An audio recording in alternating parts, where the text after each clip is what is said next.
I will never live in Australia again, and here's why. Let's start with the most obvious, which is affordability. Last year, 2024, I was living in Melbourne. I had a room in an apartment in the Melbourne CBD, and including bills, this was costing me 350 Australian dollars a week. Let's contrast that with here, Bogota, Colombia, where I'm currently. I'm in an Airbnb, a studio apartment all to myself, and this costs 230 Australian dollars a week. Altogether, all of my weekly expenses, food, rent, travel insurance, etc., is costing me less than an apartment I was sharing in Melbourne. And this just means that I can actually live more life. I don't have to spend all my time working just to afford to pay rent in an overpriced country. All right, let's move on to discrimination, specifically against gingers. So when I was in school, I was bullied for being ginger. I mean, getting bullied as a kid is a pretty normal thing, but Australia is kind of fucking weird in that even when you're an adult and you don't know people, they will bully you for being ginger. I remember there was times I was literally walking down the street in a shopping street, Rundle Mall in Adelaide, and I was heckled by some like random people that were like, "Oh yeah, you fucking rang." I'm like, "What the fuck?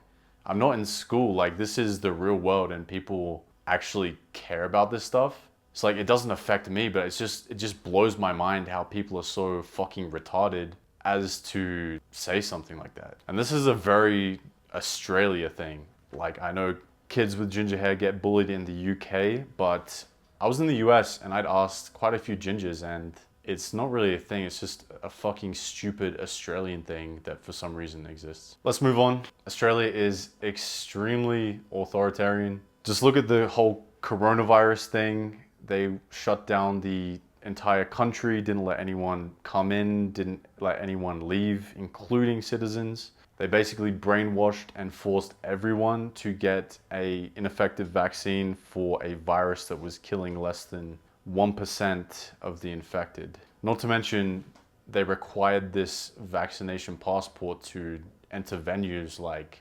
stadiums and bars, which is it's kind of crazy.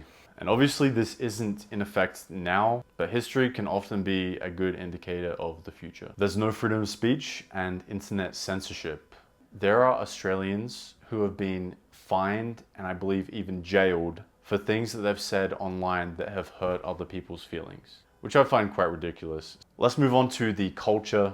Being patriotic and celebrating the nation on Australia Day is actually considered racist, which if you're not an Australian might sound crazy. And I mean, it actually kind of is. Because how can you have a united nation if you can't even celebrate the nation and what you have in common as a people? And there's also a lot of white guilt. I mean, this is common in other woke countries as well, but I remember I was watching the news once a few years ago before I stopped watching the news. And there was a notion that went into parliament that basically was trying to get parliamentarians to agree that it's okay to be white. And this didn't pass parliament. What kind of message does that send if the government can't agree that it's okay to be a certain color, creed, sexual orientation, etc.? That's just straight crazy.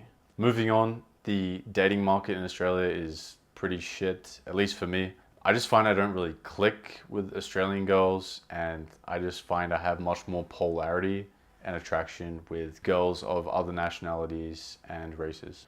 But there obviously are some positives to Australia, for me at least. And that is that I believe Australia is a good starter country.